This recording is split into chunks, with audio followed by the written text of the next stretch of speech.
Hello, good day. We're just going to do a spot of honing. I've got it up to the 8,000 mark on the Sheffield Pros. So I just thought I'd do a quick honing one really. Nice little razors I've got here. I bought these in an Edwardian vanity set. Like the whole vanity set was trash. All the leather was kind of rotten, stitching's gone and everything. But it had these two lovely razors and I could barely see them on kind of like the listing and whatnot, but I could tell that at least I thought they were good razors. They weren't even open, they were just all shut. But anyway, so what we got here? Well, we've got a beautiful Sheffield made razor and it said Wood and Son, King Street, Manchester. And I've done no research on these yet, but I will have a little look and hopefully I can find, well, at least what it was. I imagine it's a store, a gentleman's outfitters kind of place, or even just a really posh, place that sells razors. And this is the other one. And this one I honed on holiday. And like I said, they both come together. But this one says Finnegan, Manchester. So both Manchester razors, but different names on them, so I don't really know. But either, they are superbly made Sheffield razors. This one was a bit of a pain in the bum to hone, but it's now set, so one side, it just really didn't want to hit the hill. But with a little bit of persuasion and a lot of time, and it has been quite a lot of time I must say, I got it. I've shaved with it and it's a great shaver, it really is. And if you was going to ask me who's made these, well, I would say Joseph Rogers, because they've definitely got a Joseph Rogers look to them to me. But it could have obviously been one of a lot of razor makers. It's just, I think they're kind of screaming at me, Joseph Rogers. And if you ask me why, well, it's the details. And I've had a lot of Joseph Rogers razors come through me. And they kind of say to me Joseph Rogers. But they could have, like I said, been one of the others. And obviously, there was a lot of them. So also, I thought, well, I might as well keep them paired up. Because these are going into my collection, these are. So I've got these two double cases. This one, be careful putting it. This one is a little small. Oh, I say that, it's bloody fit in there this time. Huh. Or have I just got that the wrong way around? No. So I just tried these off camera. Oh right, well that one fits, so that one it'll be. Because that one's slightly bigger, you see, so you never know, I might get some razors that are a bit bigger. I always keep these double coffin box. Unless they're stamped up and it's got the razors, kind of the original razors in it, obviously then I won't separate them and stuff, but if they're just generic kind of double boxes, yeah, and I've had a few of them over the years. But yeah, look, do you reckon that's the right way around? What do we reckon, lads? I reckon it is. Look, the lines are meeting up that way. Yeah, it's definitely that way, because the lines. Anyway, so this is my, well, I'm calling it my Barbers gem. Obviously I ain't got the box for it, so am I allowed to call it a Barbers gem? It's the Barbers gem size, because true Escher stones are only cut in about 5 different stones from memory, might be 6. I'm sure it's more than 4. And this is the little Nagora that I cut up. This was one of the little tiny stones, and I couldn't quite believe it when I bought it, because I was looking at it thinking, oh, I don't even look the right colour. But look, it's one of these 3 banders, 3 different layers, which is just cool on itself, I think. But I'm easily pleased, So, right, without further ado, let's get in hones. So, from my understanding, a lot of these Barbers gems and Barbers stones, they were used in many different ways obviously, But one of the ways they were used is a bit of a touch-up stone. So sort of like the barber every day, just in the morning, and then on the old strops. But I think they were predominantly sort of used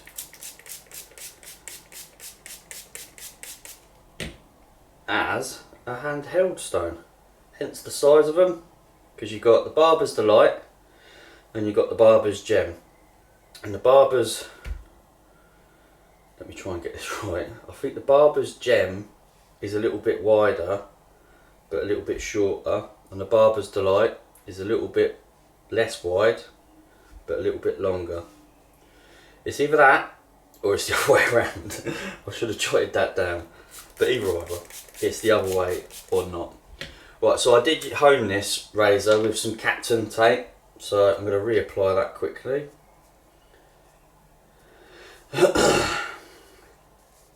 I've shaved off this quite a lot now, and that other Manchester razor was honed on this as well, and I've shaved extensively with the Joseph Elliott's 4 Barbers use that I honed in my last video. Can't remember how I've uploaded them now, but anyway, video before, and I shaved with that Joseph Elliott's Barber's Delight extensively, exhaustingly maybe, because I basically shaved, well, from memory, probably about 12 times, somewhere around that mark, and it's still shaving marvellously, and it's still on its original edge with just, let's move that this way, still on its original edge with only being stropped on my very vintage and very well used but marvellous strop, the old shell strop that I sort of renovated, well, last year now, which is one of my best strops still for touch and feel. It's got just this lovely drag and feel to it, marvellous. Right, so the coffee's loaded, the stone's kind of loaded. Let's see how the pattern comes out on this stone.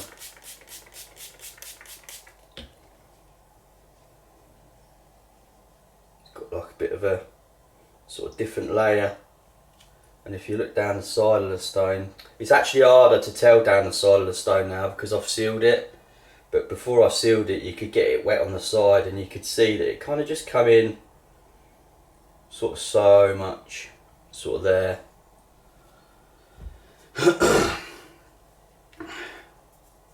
And this little Nagora Tomo is as soft can be, especially the lighter side. I like using it on the side that's got the 3 stripes, so for as long as, well, I'm alive, I'm kind of saving the actual sort of 3 layers. See that, look, just chucks out slurry like nobody's business. And it's probably too much slurry really for some people, but we don't mind. We will get there in the end. The razor's popping hairs nicely. And I'll just get another cloth out. I like keeping my hands dry and the razor dry where I'm holding it, well, mostly anyway.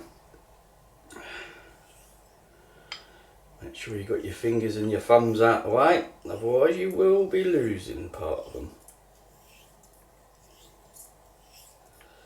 So this razor, the whole time, it's been entertained by the stones. It's just been lovely. From memory, there was a bit of a weak spot towards the heel, but still sort of kind of near the middle of the razor.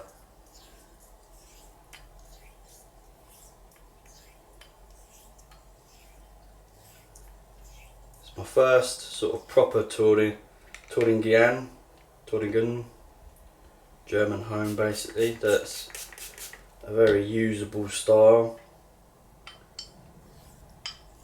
Some of the lads on the forum that I kind of frequent have had some lovely German homes recently, especially one, I forget his username, but yeah, it was a lovely stone.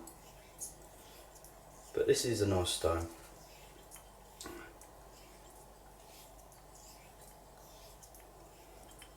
What I do need to do with this stone is just raise a slurry on the base stone, and then you let the slurry onto a piece of paper and you let it dry, and then you can gauge the colour of the stone better than just how it looks when it's wet. And if you notice that this stone, I don't know if it picks up, but there's quite a few little sort of marks within it, especially when the water just gets in it that little bit more.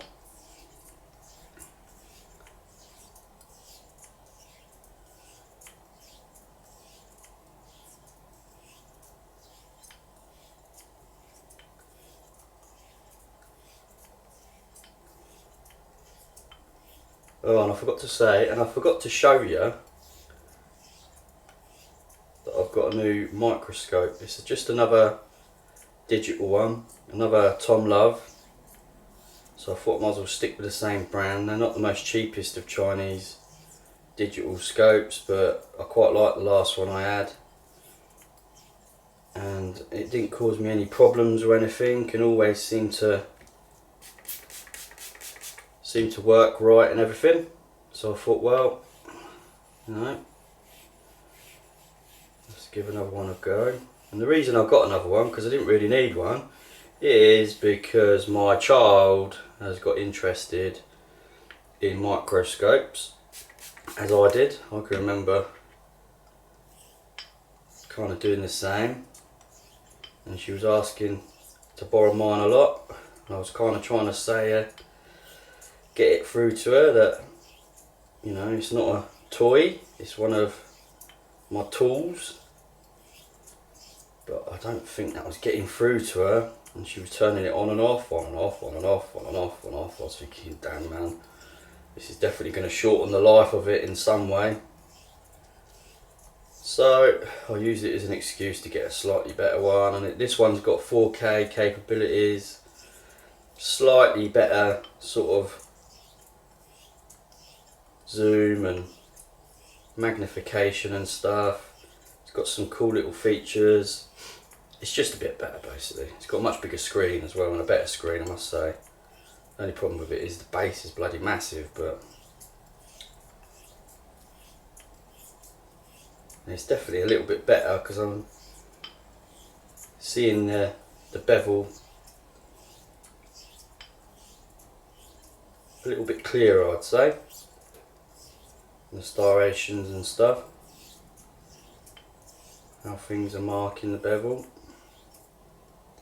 It's definitely got like a bit of a better light source as well.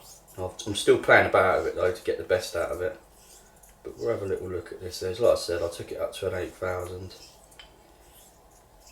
Before I got this microscope, 8000 looked like really quite sort of shiny and almost going mirror like, whereas this microscope shows it up as it's not really mirror like, and it's still got quite a lot of scratches.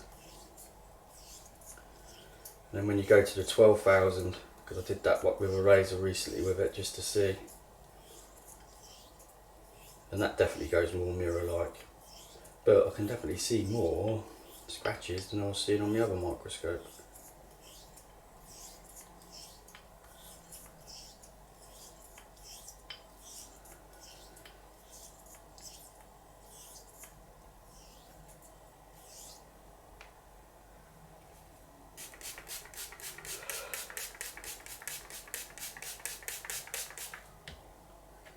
Kind of running quite clear now. One thing I've noticed about sort of running laps on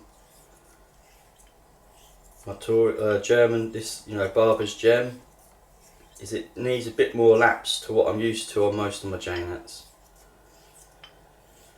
And I believe that's sort of quite a common theme. I know some of them cut quite fast, but, and I wouldn't say this one's slow, because I've definitely had slower ones in those little tiny German water hones. Got a pigeon running over my roof, I can hear it. It's either that or a squirrel.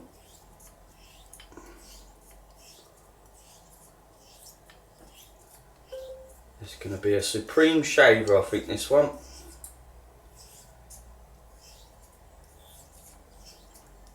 I fixed up that strop as well, I will show you that.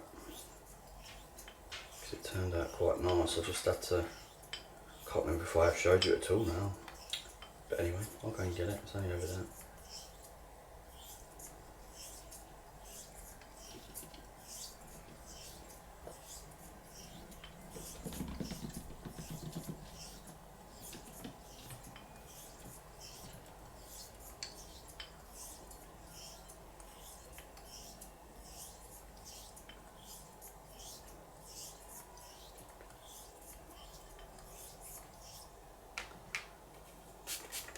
That is probably somewhere near, but we'll just give it one more round of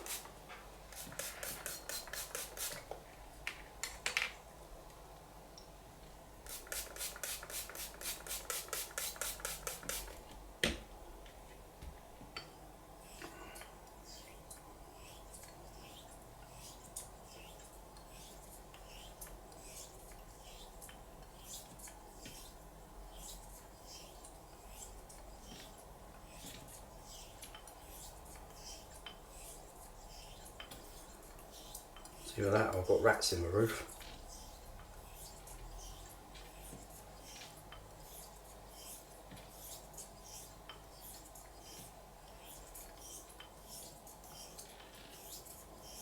Do you know what? I am just going to go and check. Hold up. Half a minute.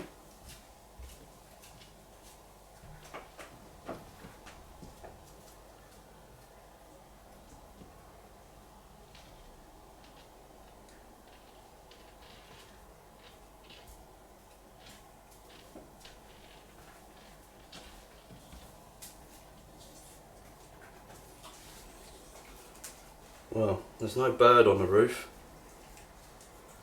no squirrel, so if I keep hearing that noise, it means I've got rats in my roof. It's too big to be a mouse.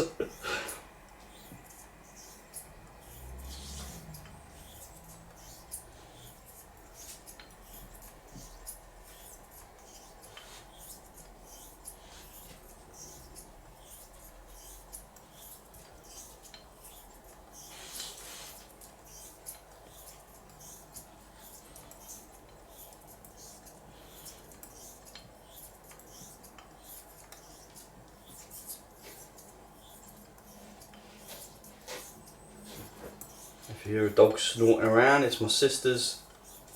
Well, he's a puppy still, but he's gone a year. And his breed's a Staffordshire Bull Terrier. And he's a bit snotty about it, he is.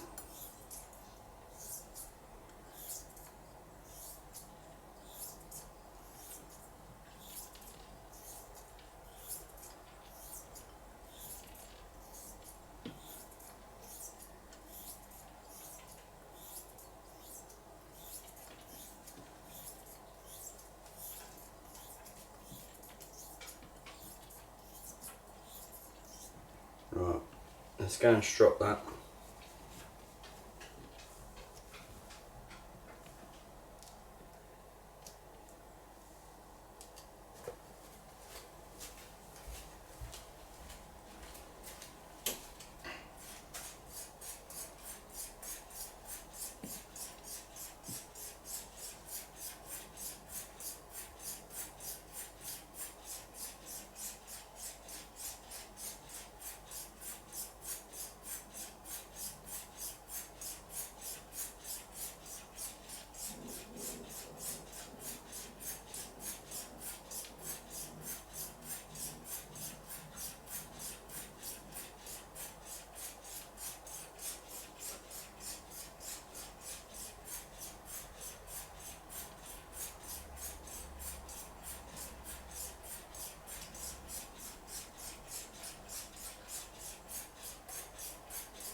Quick strop on the old leather side.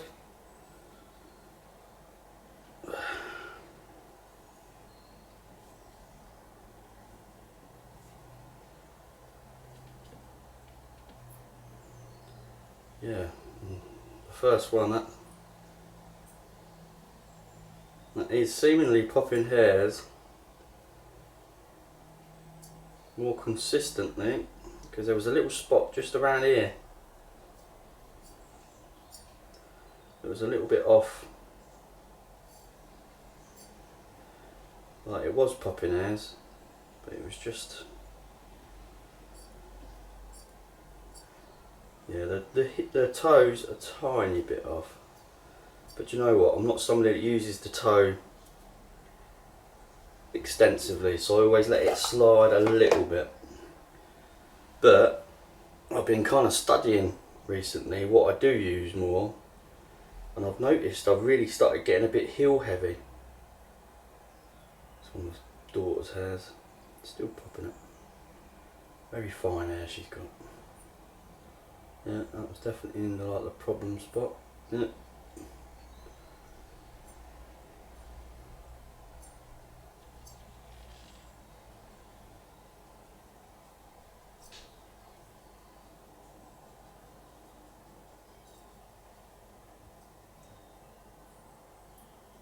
Yeah, it's not popping my daughter's hairs as good, but it is to be expected. And that's it. That's another one that I can put into my rotation. I'm going to make this leather pouch thing over the next couple of months. Deciding I'm going to do it. I've been mulling over it for ages. But I'll explain more why at a later date. But it's just a way of organising my rotation better. So I'm kind of like, I just know what my next shave razor is going to be and stuff. But anyway, I'll tell you about that in a different video. Right, there you go. Another one all fixed up, ready to go. It didn't take much work to get it kind of restored nicely, to be fair. It was in a good shape as it is. But yeah, it's a lovely razor. Some just lovely grinding on it. And it's a typical like Sheffield grind. No belly, just a beautiful grind all the way to the edge, and because of that they're a little bit stiffer than what people sort of associate, you know, a hollow grind really. Beautiful craftsmanship, beautiful scale, everything about it's just lovely. Right, I'll see you later, lads. Toodaloo. And here's that strap, sorry I forgot. So it's all original, like back leather, front leather, apart from the handle. So the handle just disintegrated basically. So I completely redid that, and then I've done all the stitching, redone all the stitching on the top and the bottom piece.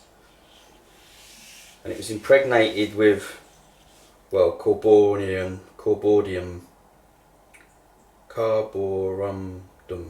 anyway. Sorry. And this side it says sharpen, and it's a leather, but it's got like this little dot thing all over it. And I've not really used that side extensively because I've been trying to get this side somewhere near ready, and it's just taking a while, but it's just coming sort of good.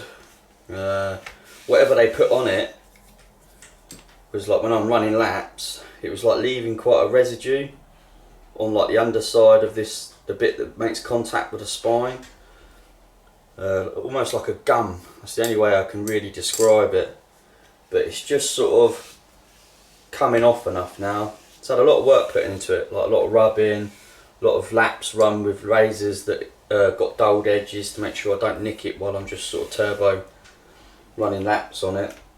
And then, like I said, I ain't played with this side too much yet, but it's just because I want to get this shell side very similar to the strop I got upstairs that I was already talking about in my last video. But yeah, it's a lovely strop, and once it really gets sort of bedded in, It's going to be a really enjoyable strop. The leather's just wonderful. It's at the moment it's a little tiny bit prone this side to be cupping that way, so the edges are basically like a little bit proud, but it's getting better. For something that's likely about 100 years old, it's just amazing how the leather's in such good condition. Right, nice one, just want to show you quick because I forgot.